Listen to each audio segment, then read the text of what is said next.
Hi, a very good morning and thank you for joining us in this episode of the topical discussion. I am Simon Kagwanjala, and well, we continue exploring some of the lingering questions in the wake of last week's sanctions that were slapped on the Speaker of Parliament, together with two former ministers of Karamoja. Well, there have been a number of reactions that we need to examine. There's also been quite a number of unanswered issues that the country ought to discuss regarding this matter. The fundamental question remains, what is at stake?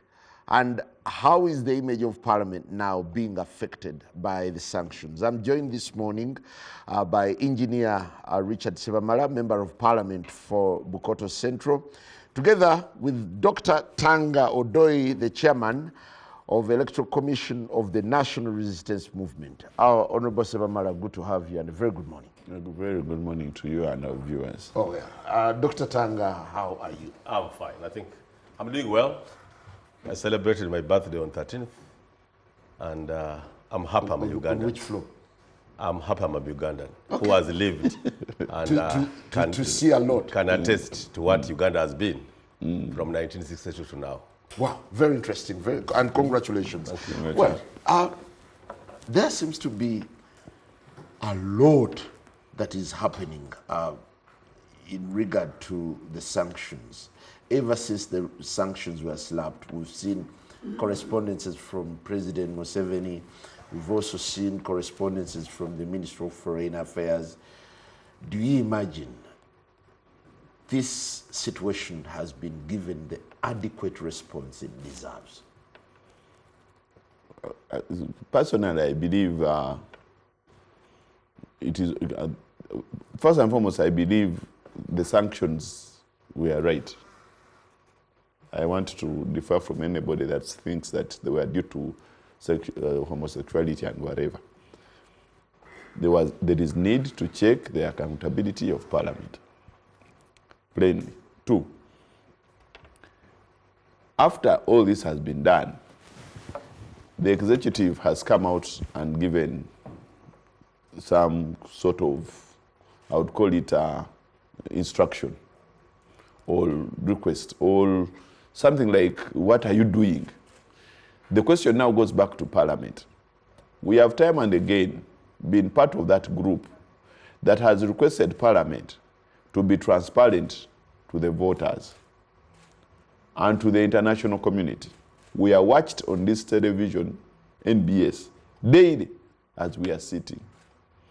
And we believe that we should be the first people to be as accountable and transparent and honest to the Ugandans before anybody actually tells us to be transparent. We hold the office of the Auditor General, who audits government on our behalf, or the executive on our behalf, and the different agencies and all the MDAs per se. So it is important that for us, actually out there, we are the most clean. Now, if you find something like a corruption scandal or anything related to corruption coming up against the image of Parliament, the first thing that would have been done would be for Parliament itself to exhaust this issue completely. So do you find the silence of Parliament telling? But Parliament is not doing anything. We have not discussed the service awards. We did not discuss the corruption scandals. Even the Mavat issues were haphazardly handled as much as they're in court today. Somehow there are questions that are not being, answered. But I don't blame anyone for whatever is going on. But because this has been Parliament. This is how we have moved, and this is how it has been.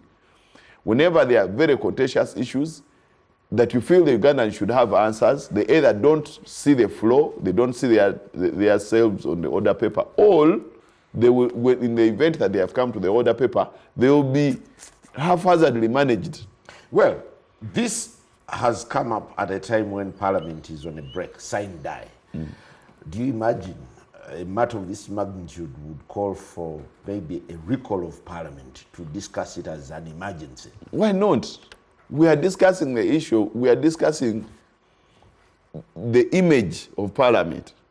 Now, you know, everyone now sees all of us as corrupt. You saw recently when when the traders were at Kololo, they said, you members of Parliament, we are coming for you. You're doing nothing. I wouldn't say I wouldn't say that everything that we have discussed has been effectively implemented by the executive. The executive has its side to blame. But we have also failed to show people that actually we have worked on this and it is the executive that is not doing its work. All we have amicably handled this for you. Now, a matter of this magnitude should have already left wherever it is to the floor of Parliament. We would have already called the Parliament back from recess to handle how can our speaker be sanctioned in the US, in the UK. I have somehow heard it somewhere in Saudi Arabia. I don't know whether it's true or not. Now, these are the entities, these are the countries that we are getting, loans from. These are the people that we keep negotiating with on how we should manage the country. These things are not personal. They are not issues of Right Honorable Anita Among, MP Bukedia. They are issues of the office of the Speaker. No, but the sanctions were imposed on the person, not on the office. Now, there's that contradiction. Now, that's why I'm saying that these are not issues of Honorable Anita Among, the person. These are issues of the Speaker. Are we comfortable as Parliament to see that the image of Parliament is being represented by somebody that is on sanctions?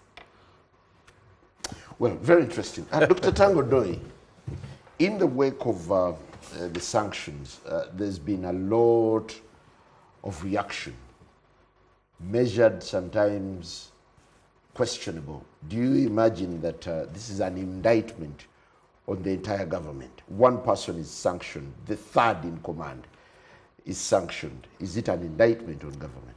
Well, first of all, I want to thank you for the invite and thank the listeners and viewers.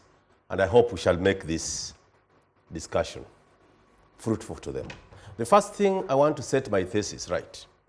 The foundation of my thesis is that I'm not a believer in coloniality. True. I don't believe in coloniality. I believe in African hegemony and African independence, whatever name you call it. To the extent that we are independent by 1962 is the extent that we have institutions that can deal with us. Sanctions by the state of US, sanctions by UK is not, to me, anything I should clap hands for. First of all, the rudimentary way in which this sanction was brought out shows that there's an attack on us as Uganda. One may think this is just an attack on the personality or the person of Right Honorable Anita Among, but is something which, if not dealt with properly, will move up to when they're actually tampering with the state called Uganda. And the last view you mentioned is almost what I come to. People tend to trivialize, to make it trivial that, oh, UK has sanctioned the Speaker of Parliament. They've slapped sanctions on her face. What does the Right Honorable Anita Among want in UK? And sanctions for what? For Mabati. I think the first letter I saw is that they are being sanctioned. She was being sanctioned because of corruption. Because Karamoja iron sheets were misused by the Right Honorable Speaker. The sanctions were pegged on Mabati. On Mabati. You look at the chronology of events, and then you see that there's a bigger picture. I want to discuss it in that holistic manner. This is the UK, a colonial government that declared Karamoja a human zoo. This very government, presidency changes, but the country remains. That very UK, which is now very pertinent and following up issues of Karamoja, declared Karamoja a permanent human zoo to be left and other areas should develop. The government of Yoweri Museveni from 1986 tries to change that narrative But in the course of that change, few individuals make mistakes by simply saying or by simply doing what was not right. The government of Uganda takes legal action against those individuals. Some of those individuals. And the others where there was no merit or there's no evidence were left to go free. You remember the Minister of State, Lugolobi, was found to have used some of those iron sheets to roof a kraal. But when the investigation went into depth, I think they found that he was not supposed to be sung or whatever. Or if he's in court at all, he's still a minister. The Honorable Kitutu, the Honorable journalist, they're in court. Nandutu. Let our court, let our judicial system work. Why do you have to come to jump into the fray when we have investigation and a process going on? Okay. I don't believe in British colonialism and sub-imperialism. In the work of the sanctions, the Speaker of Parliament came out and said she's cutting the cross for 48 million Ugandans. I want to believe her. The sensitivity of the family. Africans must know the sensitivity and the centrality of the family in a model state and development. I want to tell you, the journalist, read a bit about Aristotle and the family. Aristotle believed in 427 BC that the core of a nascent state, the core of an ideal society, is the family. Once that family is disparaged, we are finished. Today, Canada is suffering from a population which is decaying, which is aging. Europe's population is receding. African population like China is increasing. The market base for Africa and the market base for China is that they will, over time, have a population which can actually give market to their products than actually give market to European products. Honorable Suramala says... I just want to finish this first. By religion, I don't know what you are. I'm Anglican. Mother's Day is coming on 3rd. The centrality of Mother's Day and the theme is on the family. Why is the church bent on the family? The family is where the morals start. The family is where decay can be. The family is where the population will want to make Uganda. Okay, is there a case for Ugandans to stand with Honorable Ntama? I as Tango Doi, will stand firm with the Speaker of Parliament and the Parliament of Uganda for having passed the anti-homosexuality law. We must protect our culture. Your son goes to Europe, the son goes to America. After 10 years, you go to face that son, he's completely different and may even call you a nobody. No, but she was never sanctioned over the anti-homosexuality. What I'm saying, and I want to build my thesis, if you are sanctioning the Right Honorable Speaker and others for Mabati, that is where it should start, and let us see how far you go with the Mabati case. Okay. When the Mabati case is not coming, you are saying she has property in London. Why would she have property in London? Why should it be an issue now and not an issue then? Is she the only person with property in London? Well, it's not the first time that sanctions are imposed on a big official in this country. What have they? What impact have they? Why is it that sanctions on the Speaker are causing more fuss than the sanctions that were slapped on? Yeah, because the press wants it that way. The press wants it that way. Why are we debating it day in, day out? Because we see Parliament as attacked, like he has said. He has said the image of Parliament. I will even say there's nothing on the image of Parliament. Parliament dealt with this Mabati issue. Whether they dealt with it to its finality, that's another debate. Okay, what does it mean having a speaker whose name is tainted in... I want to borrow from my president, and the president I love so much. When they threatened to sanction him, he said, but what do I want in Europe? What do I want in America? Actually, they want me more than I want them. President Museveni was very firm after the passing of this anti-homosexuality bill. What do I want in America? Young people like the leader of government business can rejoice. They can jump on the top of every vehicle and sing praise because Uganda is sanctioned, because this... What do we want? We want our own country. In fact, I don't support Trump so much. But there are things Trump used to say which I can say could help us. You Africans, develop your own country. Thank you very much. are the jubilant messages from the opposition relevant at such a time where it is the country at stake? First and foremost, I love the confidence of Dr. Tang? Dr. Tang Odoi. I also love the confidence of our president. It is what you've not made Uganda that has made the citizens of this country seem to love or to go and seek in the UK. Nobody would love to be out there more than home. That's why people call it cheyo. You go to find work. You go to find better services, better healthcare, better education, better pay, better everything. That is what takes us to the UK. It is what the NRM government has not made Uganda that has made people love to go out there. Or that has taken you 40 years to realize that you have to make. That takes people out there. So with this fallacy of you saying that what do I have in the UK, what do I have where, you have even failed to make one specialized hospital. And all your doctors are being drained. You're having a brain drain to the UK, South Africa, and everywhere.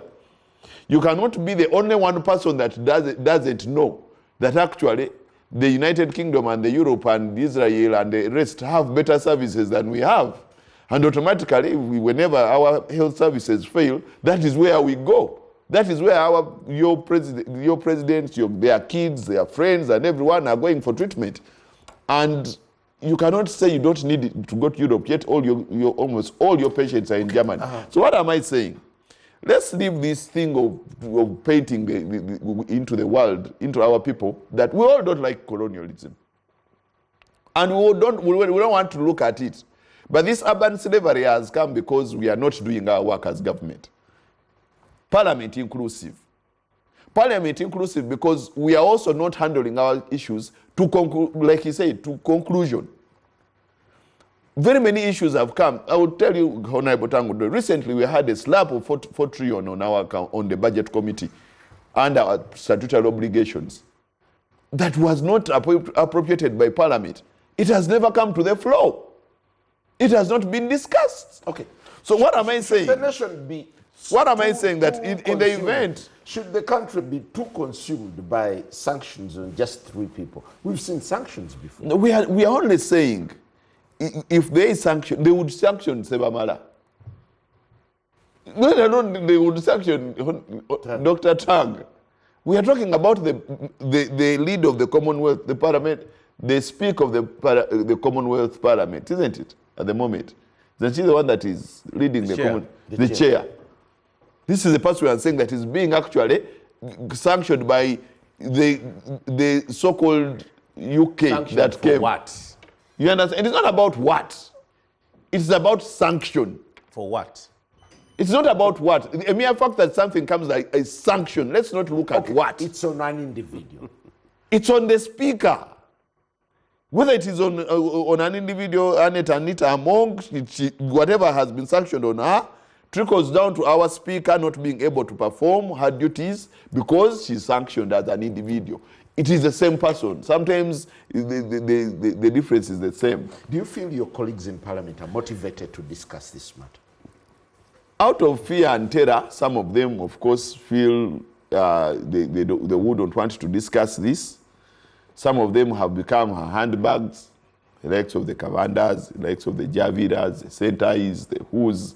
There are very many that have decided to give out their moral authority and moral character to just follow whatever comes along. But there are also those members of Parliament that will stand firm and say, let's discuss this to conclusion. I don't see any reason why, if an issue comes up as a sanction, we don't discuss it and give our position as Parliament. You have no right to sanction our speaker. Let's come up with a resolution, a recommendation of what was done, than discussing it in corridors and out there think it is something light.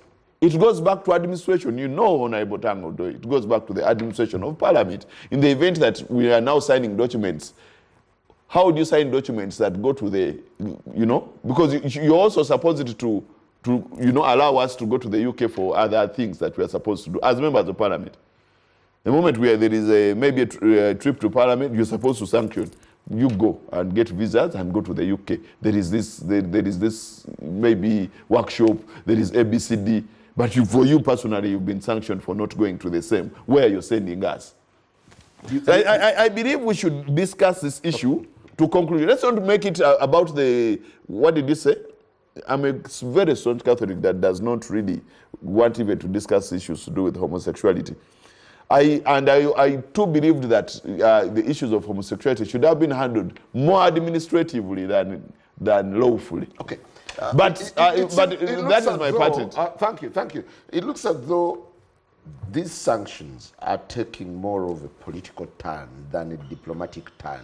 Do you feel there could be gaps in the Ministry of Foreign Affairs in terms of engagement?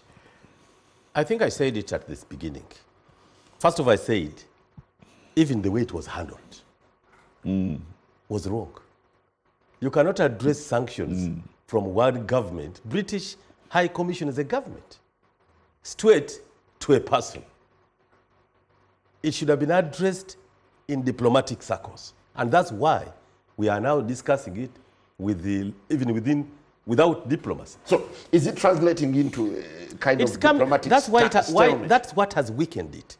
And I asked the same question, sanctioning the speaker for what? I'm asking that question metaphorically. I'm asking to find out what is it that Honorable Seba Mala, what have they sanctioned your speaker for? Iron sheets. Doctor, and I'll still go back to what I said. This is an attempt. If corruption is the issue, how are they going to get her to nail her on that corruption? How? Because the internal mechanism of nailing her should have been given the time.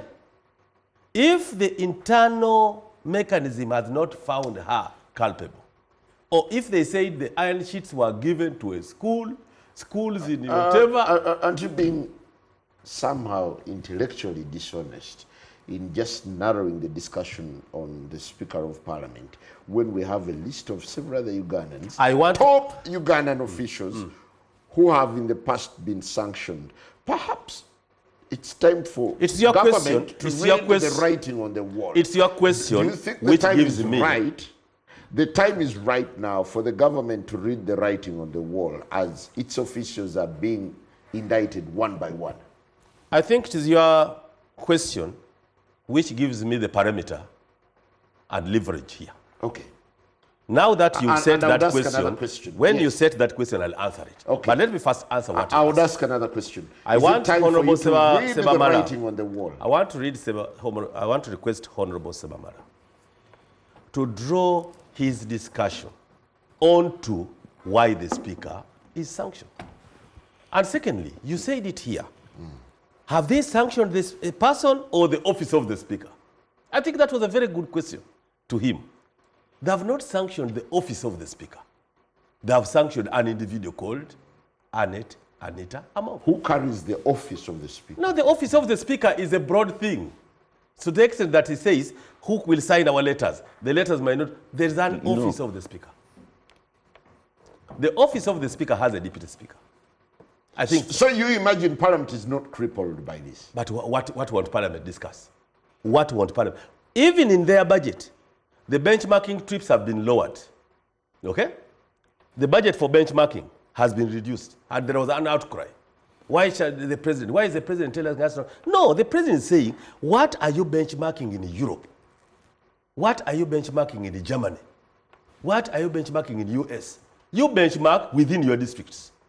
Go to the model farmer in Fort Portal, Nyakana, as an MP for Bukoto, benchmark, take your people to see what Nyakana is doing. That's benchmarking. Do you need dollars? You don't. Yes, you can use the parliamentary bus. You can actually get your few people and say, I want local benchmarking. Why is Karamoja the way it is? Let's benchmark Karamoja. Why is Gulu with a lot of land the way it is? Let's benchmark Gulu. What is the impact of war on a society so that we don't have war? Let's benchmark. So you would say Uganda now has the liberty to frown at the sanctions? I have not traveled. There's no need for I have not traveled since I came to take up this office in NRM. I have not traveled much. have only gone to 2 countries or 3. Unlike in Makerere, where we're benchmarking for renovating houses, benchmarking for this. I've now realized we waste a lot of time benchmarking with Europe. And even in the global world now, you can benchmark by just going to Google and you get what you want. So even sanctioning the speaker, and you say the speaker cannot now visit London, the speaker cannot visit, I find that a fallacy. Do you have to visit London to know how they were debating yesterday? They were debating sex education. Can you imagine? They are outlawing sex education in their schools now. They are telling teachers to halt it. But sex education is being promoted. Have you taken time to scrutinize what these sanctions mean, other than reducing? Now, let me go to that question which you brought. The sanctions you are saying on personalities in Uganda, name them. I think there was a Fande Kaihura. There was, I don't know whether the later Ronda. There were many. Eyuelu and whatever. What have they had as an impact on the military? If the army chief was sanctioned, Eyuelu, for storming Kasese, I'm not saying because I support Kasese to be destroyed, but what has it had on Eyuelu? Eyuelu is a Ugandan. He has still done whatever activity the UPDF wants him to do within Uganda. So let the British High Commission choose a tool to use. And one of the tools is dialogue. One of the tools should be to actually establish a kind of rapport with the government of Uganda about what it wants to do, than to slap sanctions on the speaker, on the ministers who are suffering in court. In the long and short run, these I don't find merit in this process. I don't find merit. Not that I cannot be exempted from going to their country. Neither do you find impact. But what impact? It's business as usual. Just it is elitism which is killing us here. Elitism. A member of parliament comes to NBS and starts questioning the workings of parliament, and he has never raised the minority report. A member of parliament. You have the honor and obligation to say, my people of Bukoto, I think are not well represented here on this issue you want us to pass. As we take a break, Honorable Silvamala, is it time for legislators to stand with their own? And do you stand with the speaker? Yes, sir. For me, I rarely want to debate shallow. Him being a doctor. No, I can't stand that. Him being a doctor. Excuse me, moderator. I'm sorry. If you invited me here, I rarely. You know I'm not shallow. Yeah. I'm saying I rarely debate. You don't shallow. want to debate shallow. Why shallow? I said I. I don't even qualify to be a member of parliament. No, I said I rarely debate shallow. I make parliamentarians. I said I, not you. My students are members of parliament of credible standing.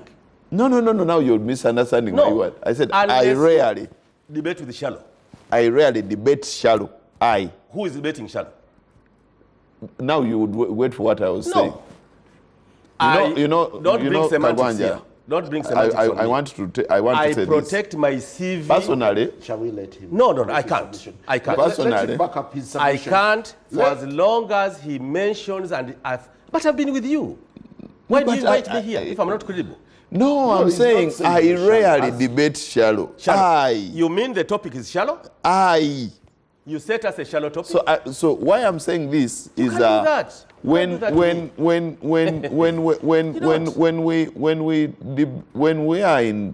was in the university, I remember one time they asked us a question that in the event that your mother is sick, what runs into your mind? We all gave questions. We said, you run to the hospital, you want to. They kept asking, we all gave answers. And finally, the doctor that was telling us told us, but the ultimate problem, what is the ultimate problem? We are doing problem analysis.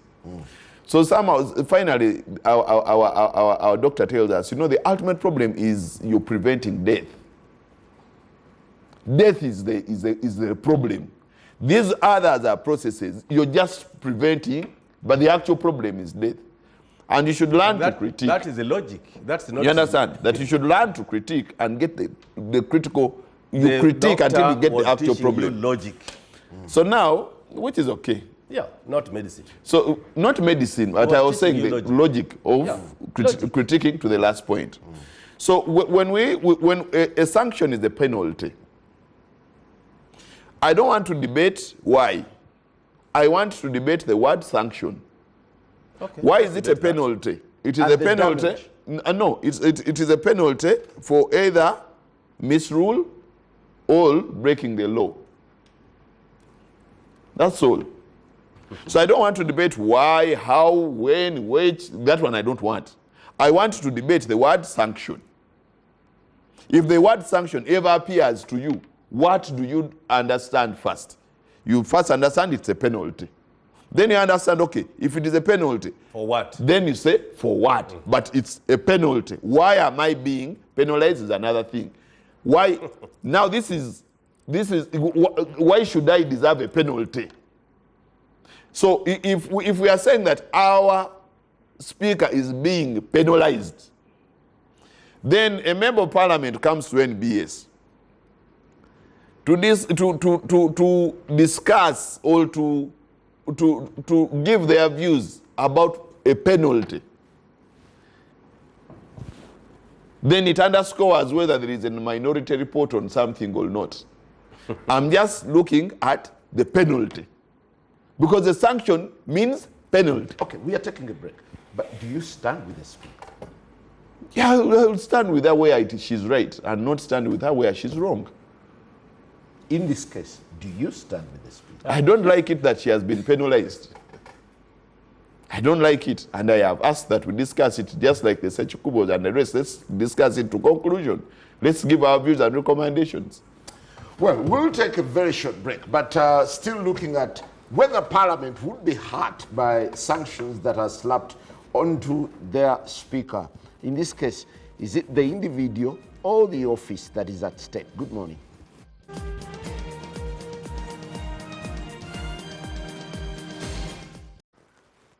Welcome back. It's still the topical discussion, and we are still sharing insights on the unanswered questions surrounding sanctions, the most recent sanctions that were slapped onto the Speaker of Parliament. Definitely, there's been a list of several others who have been sanctioned before. But how significant are these sanctions, and what do we see lying ahead? I'll start with you. What do you see ahead? I liked where we ended with where the MP ended, that he is actually on the word sanction.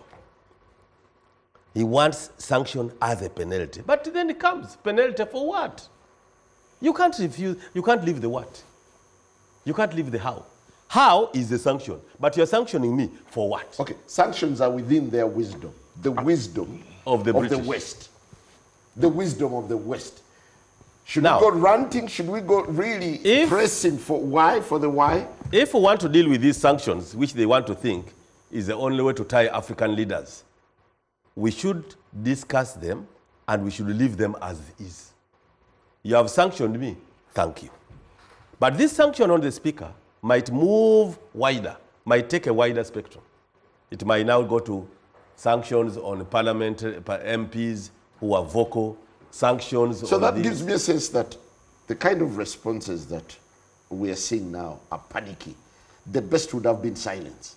The method in which the British government unleashed the sanction was wrong. The British are the source of diplomacy, according to them. They are the high scholars of diplomacy.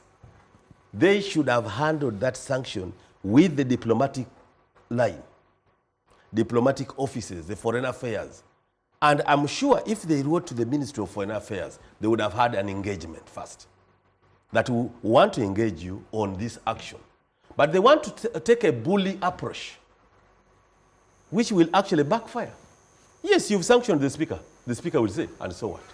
Is it sanctioned against me doing my work in office? It is only the government of Uganda that can remove the Speaker of Parliament.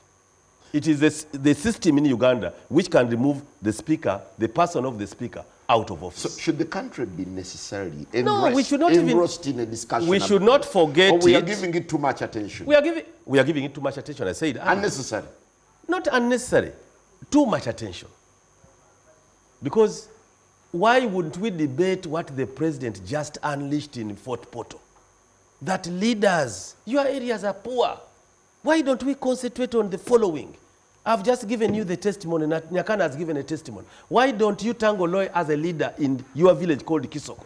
Why don't you do what Nyakana is doing to the people? We are wasting a lot of... The president was not amused. He said he lost his cool in Fort Portal. We are taking many years, we are celebrating independence and still begging the British for even a handhold. You know, what the artisans were making here during colonial time or pre-colonial time, what we had here was destroyed by the same British who ruled us for 67, 68, 70 years. Now, they are now coming to rule through sanctions. Okay. And you tell me I should clap? In your submission, I should clap to them? You argue that these sanctions do not necessarily affect the image of Parliament, right? The image of Parliament is a bigger thing. The image of Parliament is not an individual only. The image of Parliament, look at if parliamentarians were homosexuals, got homosexual, you see the image of Parliament. If they got 5 parliamentarians, one declaring, I've married this one, look at the impact, the image it would have on the African social cultural society. Now, you take the Right Honorable Anita Among, and you say, I've slapped sanction on it. Therefore, Parliament is a very bad place. The parliamentarians have discussed bills and transcended those bills into law. And we are very happy with them, because amidst what the Honorable Sebamala is saying, that they have this and that, those are internal dynamics of a nascent democracy. Sort out your issues within the House. Sort out your issues which are problems within the House. So let us work for our country first and work for the British next. Would you then say that the West is targeting big shots in government to cripple government? Very soon you may think they will target even my president, because the president is now firm on value addition. Why should coffee from Masaka, Bugisu, Western Uganda be sold at a higher price in Germany, which does not produce coffee? Why don't we have value addition? Yes, there's a bit of debate on Pinetti, is not the whatever, this and that. Come up with how we can add value. Well, there is a notion. Let me just wind up. If you come to the minerals, you know my hometown, Tororo? It is a hub. It had picked up in 1960s and the industrial belt. Leadership at the local level is now concentrating on the division created by MAP. 1958, it was Budama district. Therefore, we Budama controlled the whole place. 1959, Budama, that place was this, it was East Budama. Now it is named Tororo County. No, the map gives us our leaders, instead of looking for affirmative action on how to exploit the cement, how to exploit the fertilizers, the minerals to be mined for the locals to benefit, are dwelt up in divide and rule. Thank you. Well, sanctions have already been slammed onto several individuals. Well, despite the big argument that they are not biting as much. But under the circumstances, how best can the country go around the latest sanctions on the Speaker of Parliament, whom you feel is disgraced? First and foremost, I would want to tell the public that it is only that that the fly which loves you is one which will tell you the truth, or will give you the truth at it. I don't want the word penalty on my speaker.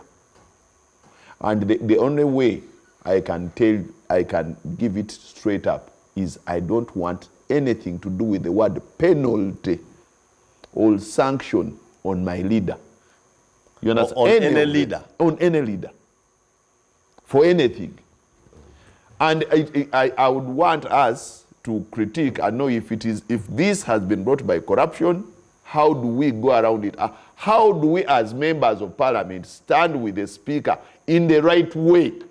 Yeah, but the President has spoken. Wait, let me drive this point. Has made his point. Let me drive this. If we are saying that we don't want the word penalty on our Speaker, can we discuss it and as a Parliament come up with a position that protects our Speaker?